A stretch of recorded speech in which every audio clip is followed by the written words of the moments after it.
I want to talk to you about the story of the crystal skulls. There were 13 heads, and it was purported that the Navajo, the Anasazi, the Mayans, the Aztec each had one. What do the indigenous people say? They say they found them? The Navajo say they came from the Star Children, that they were brought down and deposited and given to them as crystal ball devices. The most famous one is the Mitchell Hedges skull, which was found in the Yucatan by Anna Mitchell Hedges. She reached into a cave. She was with her grandfather. It was around 1926. And beautiful skull.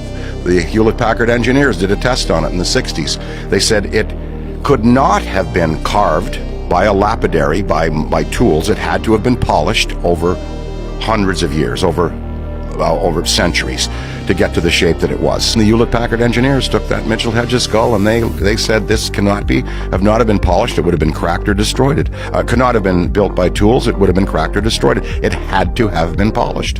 Yeah. There's one in Mexico City. It's one of our minis. It's got a cross stuck right in the top of it, which is, that would shatter a crystal if you did that. How that cross got there, I don't know.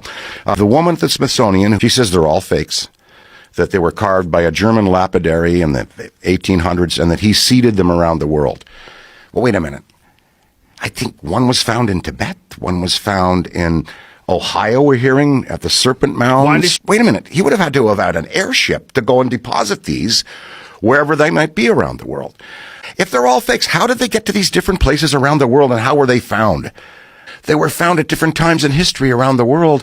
How do you go and seed? How do you deposit them there?